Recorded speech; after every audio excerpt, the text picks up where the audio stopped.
bem, é dia, sabe de quê? É o dia da pessoa com deficiência visual. Essa data existe aqui no Brasil já desde 1961 e foi criada justamente para reduzir a discriminação, o preconceito com as pessoas que têm esse tipo de deficiência e também para conscientizar sobre os cuidados com a nossa visão. Quem vai me ajudar a falar sobre esse assunto aqui no diálogo de hoje é o Dr. Carlos Augusto Moreira Júnior, que é oftalmologista do Hospital de Olhos do Paraná. Bom dia, Dr. Carlos, bem-vindo. Bom dia, Fabiana. Bom dia a todos que nos ouvem aí. Que alegria te receber aqui, doutor, e para falar sobre um assunto tão importante aí para a nossa saúde, porque muitas pessoas esquecem dos cuidados com a visão, né? É um dia também de conscientização. Mas antes de falar sobre cuidados, né, sobre prevenção, doutor, hoje a definição de deficiência visual, muita gente pode acreditar que é simplesmente a pessoa que não vê absolutamente nada, mas não é, existem vários níveis de deficiência visual.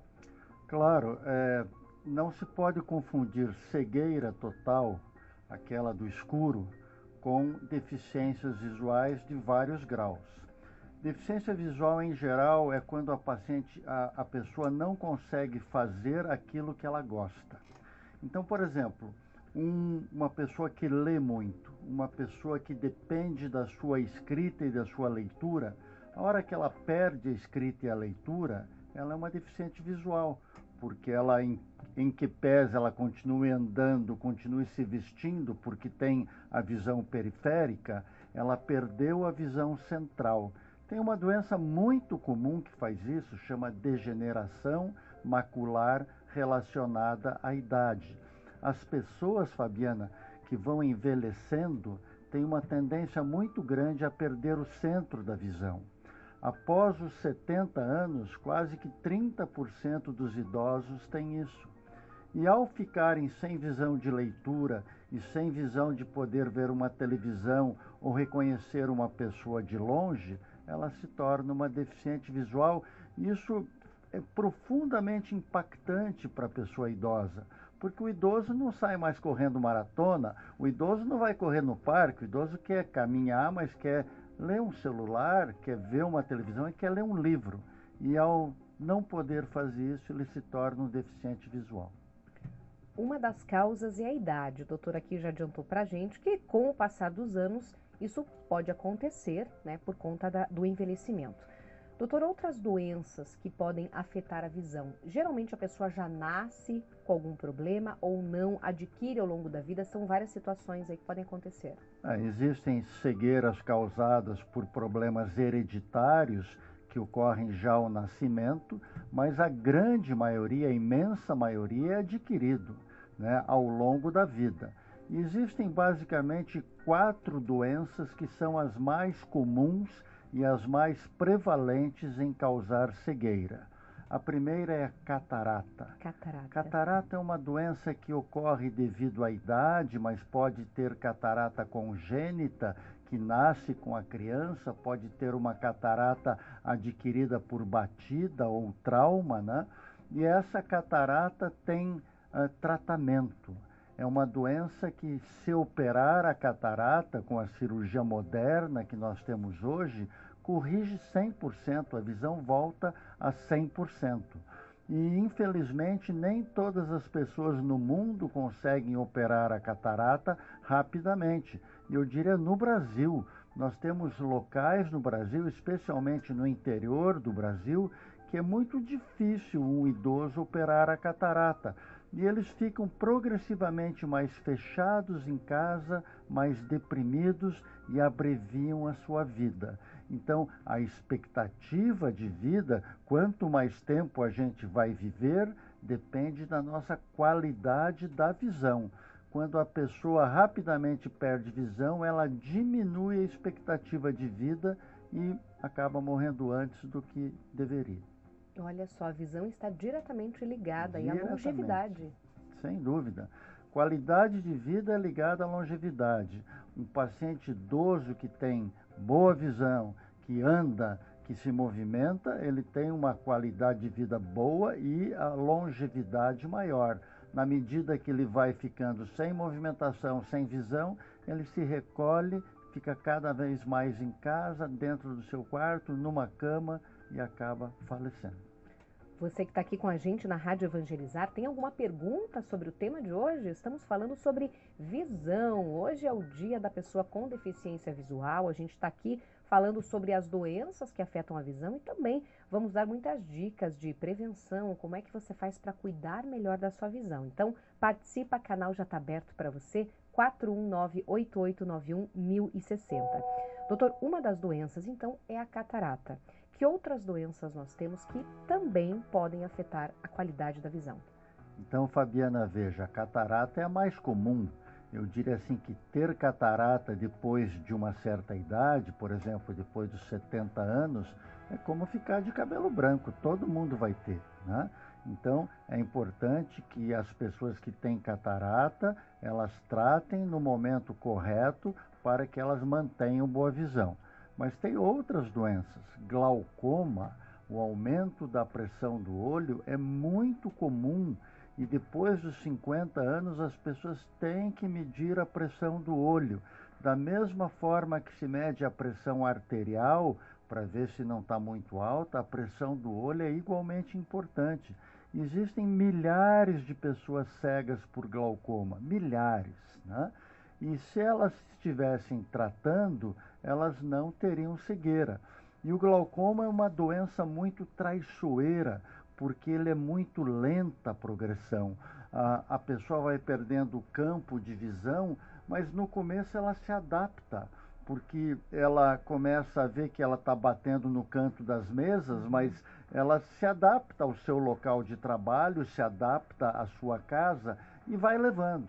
Só que quando ela chega no médico, ela está enxergando como se fosse através de um pequeno tubo. Ela perdeu a visão periférica. Ela lê, mas não consegue andar. Ela vê uma televisão, mas não consegue subir uma escada ou descer uma escada. Ela pode reconhecer uma pessoa até de uma certa distância, porque vê o rosto, mas não vê o corpo, não vê os membros e não consegue andar na rua. Então, é outro tipo de perda visual. Nós falamos no início do programa da perda visual central causada pela degeneração macular relacionada à idade. E o glaucoma é uma perda visual periférica, ou seja, a pessoa não consegue andar, não consegue caminhar. Isso é muito triste para a pessoa. E o glaucoma pode surgir em qualquer idade, doutor? Como é que funciona? A exemplo da catarata, existe glaucoma congênito também, aquele que nasce com a pessoa, mas são muito mais raros os casos. A grande maioria, a imensa maioria, é glaucoma adquirido ao longo da vida. Por volta dos 40, 50 anos de idade começa e depois, aos 60 anos, vai piorando. E muitos desses casos de glaucoma, Fabiana, têm a ver com doenças sistêmicas. Diabetes causa glaucoma, né? A gente sabe que, por exemplo, pessoas com pressão muito alta, arterial, podem também ter glaucoma. Pessoas que tomam cortisona por causa de doenças reumáticas, doenças que fazem artrite, tomam cortisona, podem ter glaucoma. Então, existe uma série de fatores que, se bem controlados, evitam a doença. Se mal controlados, a doença aparece e, como eu disse, por ela ser traiçoeira, por não ser uma doença que dá dor ou uma doença que deixa o olho vermelho, o glaucoma não deixa o olho vermelho nem dá dor.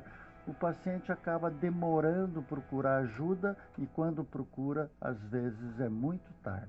Catarata tem o procedimento cirúrgico, tem o tratamento. E o glaucoma, doutor, chega num determinado período ali da doença que não tem mais o que fazer. Quando pega na fase inicial, tem ótimos tratamentos, tem colírios muito bons.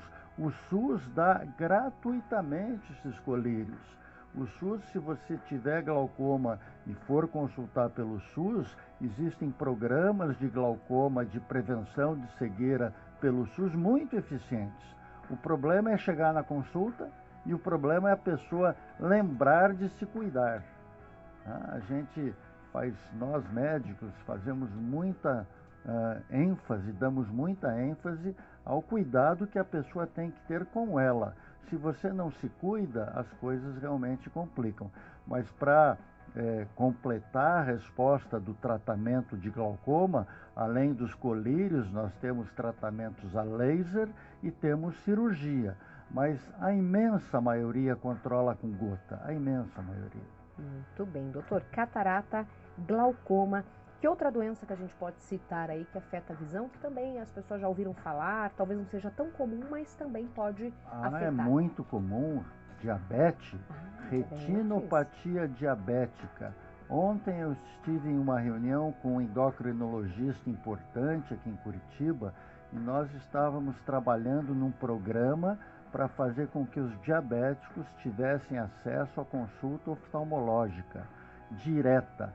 O problema no Brasil é que ele vai consultar com um especialista, já é difícil, demora a consulta. Você sabe que pelo SUS, para consultar com um endocrinologista especialista em diabetes, às vezes demora muito.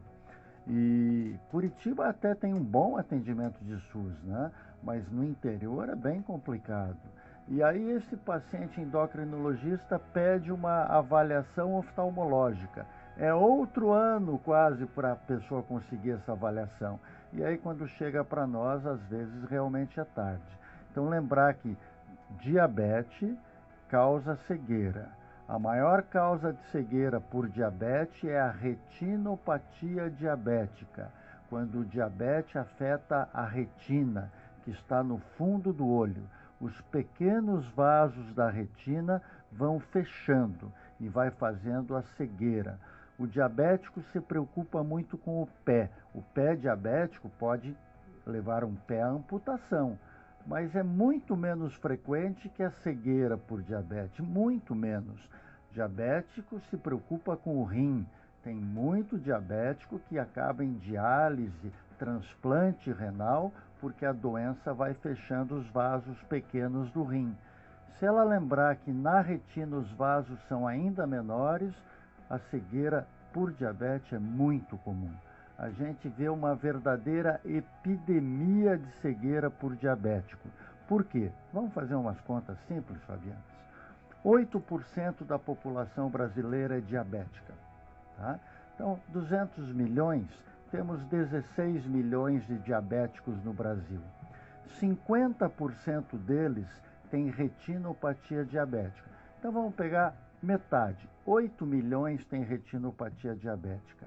Desses 8 milhões, 25% vão à cegueira. Então, vamos pegar 2 milhões de cegos por diabetes. É muita coisa. O Brasil não pode conviver com isso. Quando eu falo cego por diabetes, não é só aquela cegueira total de ficar tudo preto, né? O paciente não consegue ler, o paciente não consegue ver um celular. Eu falo celular porque hoje em dia todo mundo usa celular, né? Não consegue ver uma televisão, o paciente às vezes não consegue andar. E como eu disse, o diabetes traz outras doenças, entre elas o glaucoma. Então a gente fica preocupado com esse grande número de pessoas que têm diabetes e que realmente acabam sem visão. Só para dar um número assim ou uma informação muito interessante, a Organização Mundial de Saúde ela tem como principal preocupação o diabetes hoje em dia.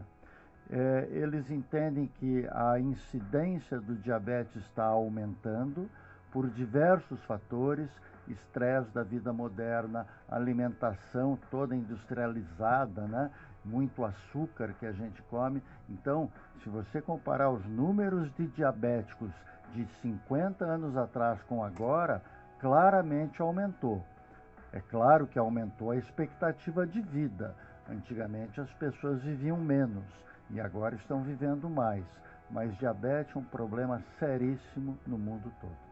Aí fica o alerta para os diabéticos, né, aumentarem com certeza os cuidados com a visão. Dr. Carlos Augusto Moreira Júnior, oftalmologista do Hospital de Olhos do Paraná, continua com a gente aqui no estúdio. Já tem pergunta chegando pelo nosso WhatsApp. Você tem alguma dúvida sobre visão? Hoje a gente está falando sobre isso. Manda aqui sua mensagem 41988911060. Breve intervalo, não sai daí, a gente já volta. Ao tempo da inocência eu quero voltar, ao tempo da pureza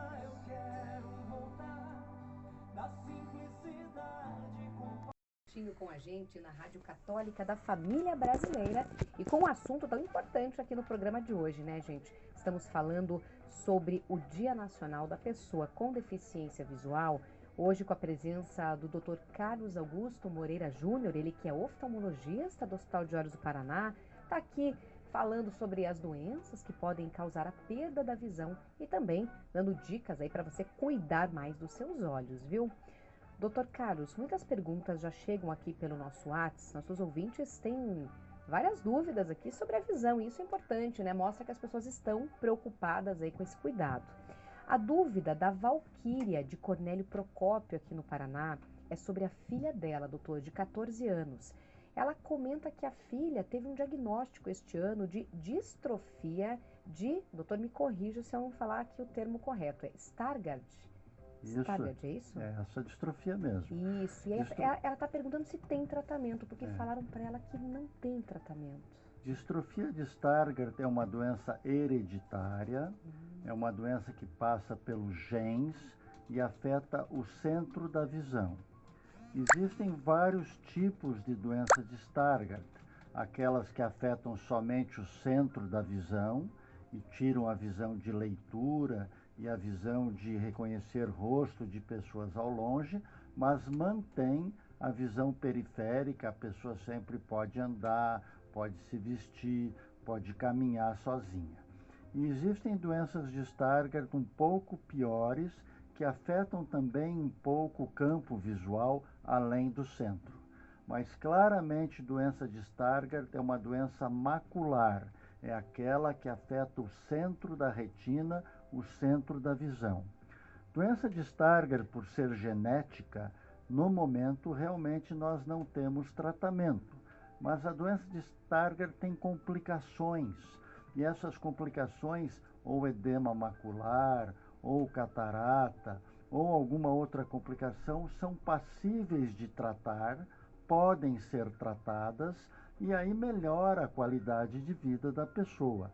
Também é importante lembrar que existem óculos especiais para a doença de Stargardt, óculos com lentes coloridas, que a gente chama Blue Block, ou que a gente chama Night Drive, são lentes que melhoram o contraste, porque a filha desta senhora certamente tem dificuldade em enxergar contrastes, para leitura e assim por diante. Mas há uma boa notícia para ela. De todas as terapias gênicas que estão sendo pesquisadas hoje em dia, e nós já temos uma para um tipo de retinose pigmentar, que é uma distrofia muito comum, a segunda mais pesquisada é para a doença de Stargardt. Então, eu imagino que nos próximos 5 a 10 anos nós teremos terapêutica genética para a doença de Stargardt. Ainda é a aurora da terapia gênica, né? Ou seja, mexer no gene da pessoa para que ela não tenha doença. Nós estamos começando com isso. Ainda é muitíssimo caro. Para você ter uma ideia, o único lugar do Brasil que faz terapia gênica para a retinose pigmentar é o Hospital Albert Einstein em São Paulo, e sai R$700 mil um procedimento desse. E ainda é muito precário. Mas como tudo no mundo, vai melhorando, né? Eu sempre cito assim para as pessoas, quando eu estava nos bancos escolares no primário, ensino fundamental, estava começando a calculadora e era caríssima. Hoje em dia uma calculadora se compra numa banquinha de jornal e dá de brinde por R$1 e está em qualquer celular, né? Então é assim, ciência ela melhora a cada ano, vai ficando mais barata, mais simples, e quem sabe dentro de 10 anos a filha dessas ouvinte aí tem um tratamento excelente. Tá aí respondida a dúvida da Valquíria. Agora a participação que vem de Hidrolândia, Goiás, a Fátima. Ela conta pra gente, doutor, que ela já fez cirurgia de catarata. Ela fez no olho direito em 2019 e neste ano ela fez a cirurgia no olho esquerdo. Só que ela comenta que ela sente que ela não está enxergando muito bem ainda. Parece que ainda a visão está meio embaçada. É normal, doutora? A catarata ela retorna? Existe algum tipo de período de adaptação? Como é que funciona? A catarata é uma cirurgia de excelente resultado. ela dá 100% de visão quando vai tudo bem e o paciente não tem problemas. Então, o que essa ouvinte tem que lembrar é assim, número 1, além da catarata eu tenho outro problema visual que me impede de enxergar 100%. Número 2, o óculos após a cirurgia da catarata é necessário. Muitas vezes, uma lente intraocular que é introduzida durante a cirurgia da catarata não corrige todo o grau da pessoa. Tem que fazer um óculos adicional. Então, essa é a segunda pergunta que ela tem que fazer. A terceira pergunta é assim, não é incomum que após 1 ou 2 anos da cirurgia de catarata, atrás da lente intraocular fica embaçada, como um vidro de um carro que anda muito tempo na poeira e fica empoeirado. Quando isso ocorre, tem que fazer um tratamento a laser que limpa a lente, chama YAG Laser, e funciona em 100% dos casos, é muito bom o resultado, não tem risco, não tem complicação, então é muito fácil de fazer. Ela tem que ver qual que é a dificuldade dela com o médico que a operou ou o médico que está dando assistência para ela. Muito bem, fazer esse acompanhamento aí para melhorar essa situação. Doutor, chega mais uma pergunta. No primeiro bloco nós falamos sobre glaucoma, que é uma das doenças aí que afetam a visão. A nossa querida ouvinte, a Ivanir, lá da Espanha, está acompanhando a gente. Olha só que bacana. A Evangelizar chega longe, né? Por meio do aplicativo, também por meio do nosso site, radioevangelizar.com.br. E a nossa querida Ivanir, lá da Espanha, ela pergunta sobre o fator hereditário do glaucoma. Doutor, no começo do programa aqui, o doutor comentou, né, sobre essa questão genética do glaucoma, hereditariedade. Então, se alguém tem glaucoma na família, doutor, quer dizer que você tem uma chance muito maior de desenvolver a doença? Bom, tudo quase é hereditário, né? Da cor dos seus olhos, a sua altura, vem dos nossos pais. Primeiro dizer à nossa ouvinte da Espanha que a Espanha é um excelente país no que diz respeito à saúde pública. Então ela tem bons médicos lá gratuitamente. A segunda é dizer, glaucoma é uma doença multifatorial. Tem componentes genéticos? Sim, claro que tem. Se seus pais, ou sua mãe, ou seu pai, ou seu avô tem glaucoma, a chance de você ter glaucoma é muito maior do que uma pessoa que não tem antecedentes familiares de glaucoma. Então, se ela tem parentes diretos, pais ou irmãos com glaucoma, ela vale a pena medir a pressão do olho. Mas, em geral, isso começa a acontecer após os 40, 45 anos. Então, se ela está nessa idade, não custa nada ela ir na Espanha, medir a pressão ocular e ver como é que está indo.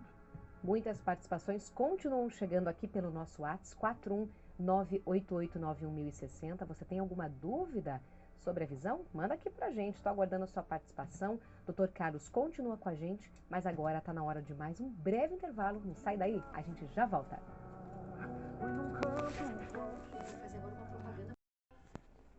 O mundo se modifica a cada minuto. O rádio é a melhor companhia. Você está ouvindo Diálogo. 9h38, nosso Diálogo está de volta nessa manhã de quarta-feira, falando sobre visão. Hoje, 13 de dezembro, é dia de Santa Luzia, protetora dos olhos, protetora da visão. Também é Dia Nacional do Deficiente Visual, da pessoa que tem deficiência visual. E a gente está aqui falando sobre os cuidados com a nossa visão, com a presença do Dr. Carlos Augusto Moreira Júnior, oftalmologista do Hospital de Olhos do Paraná. Dr. Carlos, mais participações chegam aqui pelo nosso WhatsApp. E uma querida ouvinte, a Rosa, ela conta que fez um exame recentemente e apareceram drusas nos olhos dela, né? A gente vai explicar, claro, aqui o que são essas drusas. E ela complementa dizendo que tem suspeita de glaucoma. Só que ela está na fila aí aguardando exames, doutor, há 1 ano. Então, é claro que ela tem sintomas aqui, como ardência, queimação nos olhos, né, lacrimejando também, e tem bastante sensibilidade ao sol. Então, ela está um período já longo esperando exames, suspeita de glaucoma, e já teve o diagnóstico de drusas. O que são essas drusas, doutor? Onde é essa paciente? Que cidade? Ela não disse de qual cidade. Ela não é aqui do Paraná, é de outro estado. Então tá. É. Primeiro porque é muito raro, pelo menos aqui em Curitiba, esperar um ano para uma consulta de glaucoma. Aqui as coisas funcionam, mesmo pelo SUS, razoavelmente bem. Segundo assim, drusas, o que são? Drusas são depósitos lipídicos embaixo da retina por envelhecimento progressivo da retina. Isso pode acontecer mais precocemente naquelas pessoas que têm componente hereditário e pode acontecer mais tardiamente devido à idade. Então é como se a retina estivesse cansada de jogar para fora na corrente sanguínea, no lixo que vai para o xixi, né? Os metabólitos oriundos do processo visual.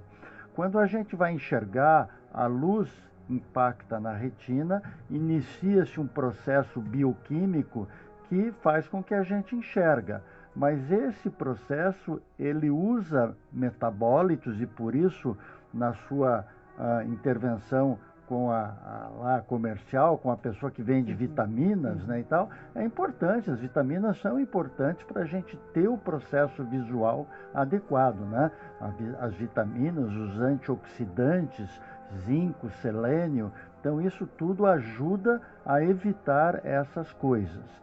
Então, essa paciente que tem drusas, ela tem que saber a idade dela, tem que saber se a visão central dela está começando a ficar torta ou tem algum tipo de mancha na visão, e aí tem que tratar configurando a doença chamada degeneração macular relacionada à idade, que é aquela doença que falamos no início do programa, que tira o centro da visão, mas mantém a periferia. Então, ela precisa de uma consulta especializada, não tem outra forma. E quanto à suspeita de glaucoma, ela também precisa medir a pressão ocular. Pressão ocular, olhar o fundo de olho com um especialista que vai dizer para ela o que fazer. Chega mais uma participação aqui da Sara de Igaratinga. Olha só, essa pergunta aqui é bem comum, eu tenho certeza que é a dúvida de muita gente, doutor. Quando a pessoa sente aquele olho seco, ela deve procurar um oftalmologista ou ela até pergunta aqui, posso comprar algum colírio lubrificante aí na farmácia? Qual que é o melhor caminho, doutor? Olho seco tem várias causas, né? Então, se é um olho seco que não incomoda muito, tem muito a ver com usos constantes de computadores e celulares, é bom lembrar que quando a gente está usando computador e celular, a gente pisca pouco. Eu estou olhando você aqui, estou vendo você no computador, quase não você pisca. quase não pisca. Ai, ai, ai. Então isso faz com que a gente sinta o olho mais seco, porque nós temos que piscar para umedecer os olhos com as lágrimas. Nós não temos lágrimas só para chorar, nós temos lágrimas para lubrificar os olhos. E quando a gente está muito concentrado no computador ou muito concentrado no celular, isso é super frequente hoje em dia. Até esquece de piscar. Nossa, outro dia eu fui num restaurante incrível, as pessoas não conversavam entre elas, estavam todas olhando o celular. Faz com que a gente pisque pouco. A lágrima evapora e aí a gente tem a sensação de olho seco. Se esse é o caso, ela pode ir numa farmácia e comprar um lubrificante ocular sem nenhum problema. Agora, se ela tem uma paciente do sexo feminino, Isso. se ela já está em menopausa, então ela tem menos secreção lacrimal. E aí realmente ela tem mais dificuldade, quem sabe vale a pena ver um oftalmologista. E existem causas de olho seco que são mais complexas. E aí precisa tratar com o oftalmologista, fazer o que a gente chama luz pulsada, para melhorar o filme lacrimal.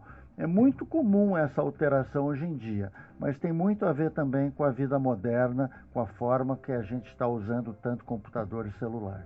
Dr. Carlos continua aqui com a gente, respondendo todas as nossas dúvidas sobre visão. Agora, breve intervalo, não sai daí, a gente já volta. E nessa fé entregar a própria vida por amor, passando a fé pra crer que só... 9h47, o Diálogo está de volta. Que alegria ter você aqui, sintonizado na Rádio Católica da Família Brasileira, juntinho com a gente nessa quarta-feira, dia de Santa Luzia, protetora da visão, também dia da pessoa com deficiência visual. Por isso, claro, que estamos falando sobre os cuidados com a visão, hoje com a presença do Dr. Carlos, ele que é do Hospital de Olhos do Paraná, oftalmologista, está aqui nos ajudando. Doutor, nesse último bloco, vamos dar aquelas dicas finais para cuidar da visão, porque muita gente aí tem essas dúvidas, né? O que faz bem, o que não faz bem, o que a gente pode fazer, o que a gente tem que evitar, doutor. Tem uma listinha aí, umas dicas que as pessoas podem começar a praticar a partir de hoje, já que a gente está falando de mudança, um novo ano está chegando. Tem listinha sim, vamos lá então. Primeiro lembrar, óculos escuro é ótimo, tá? Usar óculos escuros no sol que proteja da radiação ultravioleta, UVA, raios UVA e raios UVB é fundamental. Se você comparar índices de cegueira do Nordeste brasileiro com o Sul, você vai ver que lá em cima tem muito mais cegueira do que aqui embaixo, tá? E o que é pior, se você migrar do sul, uma pessoa clara, de origem europeia, por exemplo, e for para o Nordeste, ela tem muito mais chance de cegueira do que ficando aqui no sul, que tem menos incidência de raio ultravioleta. E existem comparações assim, entre Escandinávia, países nórdicos, com a Índia. É absurdo. Então, óculos escuro é fundamental. A outra coisa, alimentação saudável. Não adianta se entupir de hambúrguer, não vou nem dizer o nome da lanchonete, mas enfim, né? Não adianta se entupir de hambúrguer porque você não está comendo elementos essenciais para a tua vitalidade, para a tua saúde. Então você tem que comer saudável. Comer saudável é comer muitas vezes em casa, a gente estava falando, né? Comer só na rua com produto industrializado, claro que isso às vezes é necessário, a gente trabalha fora, mas lembrar de comer comida saudável em casa, feita por você. A outra coisa importante, assim, lembrar que algumas profissões são de risco, né? Pessoas que estão batendo prego, ferro com ferro, roçando, etc., tem que usar óculos de proteção. Óculos de proteção toda empresa é obrigada a fornecer. Às vezes eu estou andando, caminhando no parque e vejo aquelas pessoas roçando a grama, né? E vejo que muitas vezes elas têm óculos e outras vezes nem têm. Aí você vai perguntar, por que você não está usando óculos? Ah, me incomoda. Para aí, não me incomoda, porque o dia que você, na roçada, pegar uma pedrinha, ou um graveto, ou um ferrinho, e ele for atingir o olho e furar o teu olho e você ficar cego, aí fica muito tarde de você prevenir. Então, óculos escuros, alimentação saudável, cuidar com alguns trabalhos de risco e, sobretudo, lembrar que se sua mãe tem glaucoma, seu pai tem glaucoma, seus tios têm glaucoma, a chance de você ter pressão aumentada dos olhos é muito grande. Então procure um médico, ainda por volta dos 40, 45 anos, para evitar que você tenha perda visual por glaucoma. E isso vale para todas as doenças, né? Se seus pais têm doenças, eu estou lembrando agora daquela Angelina Jolie, aquela artista famosa que a mãe tinha câncer de mama, ela fez um teste genético, certamente ela optou por, antes de ter o câncer, retirar as 2 mamas e colocar prótese, né? Então, são coisas que você tem que ir atrás. Isso depende de seu autocuidado. Autocuidado é ir no médico. E a pessoa tem que se examinar. Doutor, o ideal hoje para a gente, antes de encerrar aqui, é que a pessoa procure um oftalmologista com qual frequência? Até para fazer esse check-up oftalmológico, né? Ver se está tudo bem, uma vez por ano, doutor? O que seria o ideal? A gente tem no Hospital de Olhos do Paraná, onde eu trabalho, um protocolo. Então, assim, criança nasceu, teste do olhinho. Se não fez na maternidade, tem que levar para o oftalmopediatra examinar.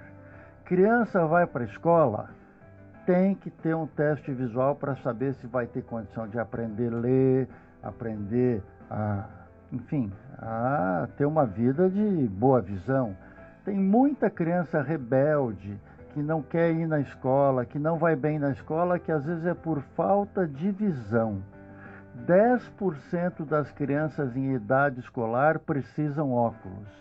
Muito raramente você vê 10% de crianças na escola no primeiro ano com óculos. é raro. Então, as pessoas têm que levar seus filhos em idade escolar, quando estão começando a aprender a ler e escrever, para um oftalmologista, para um exame. Porque se ele não enxerga bem, ele vai mal na escola, a mãe vai dizer que ele é rebelde, no final ele não é, porque ele não está enxergando, aquilo lá não chama atenção para ele. Então, muitas crianças que foram maus alunos provavelmente enxergaram um pouco.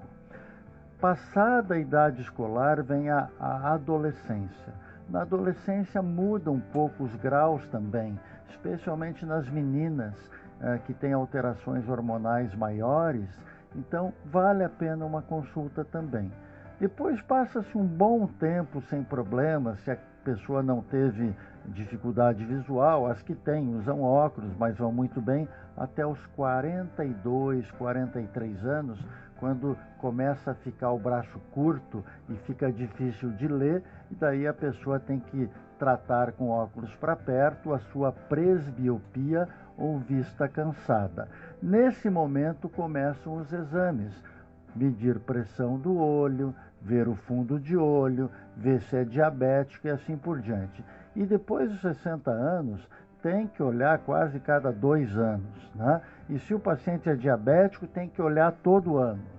E se o paciente tem outras doenças concomitantes que causam sabidamente problema ocular, ou que o paciente usa cortisona por uma artrite, por uma doença reumática, tem que avaliar todo ano.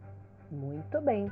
Estamos chegando ao fim aqui do nosso diálogo. Hoje falamos sobre os cuidados com a visão. Quero agradecer demais a presença do Dr. Carlos Augusto Moreira Júnior, oftalmologista do Hospital de Olhos do Paraná. Doutor, obrigada pela presença, pelas dicas, por todas as informações aí que com certeza vão ser muito importantes para quem quer cuidar mais da visão, e abrir esse espaço para deixar o seu contato, né? Quem quiser conhecer mais o trabalho, Hospital de Olhos do Paraná. Isso, o Hospital de Olhos do Paraná tem 45 anos de tradição no atendimento oftalmológico, é a clínica mais antiga em Curitiba em funcionamento. Nós somos hoje 90 oftalmologistas, temos unidades na cidade inteira espalhadas e atendemos 22 mil pacientes mês, o que é um recorde, acho que no sul do Brasil, se não no Brasil. A gente está muito feliz com o Hospital Novo, que cresceu bastante, e queremos atender as pessoas aí que têm problemas na visão. Muito bem, então acessa lá o site do Hospital de Olhos do Paraná, nas redes sociais também, tem os agendamentos aí, você pode fazer por telefone 3222-4222. Obrigada, doutor, será sempre bem-vindo aqui. Obrigado, Fabiana, um abraço. Grande abraço, e assim encerramos o nosso diálogo. Obrigada pela sua companhia, pelo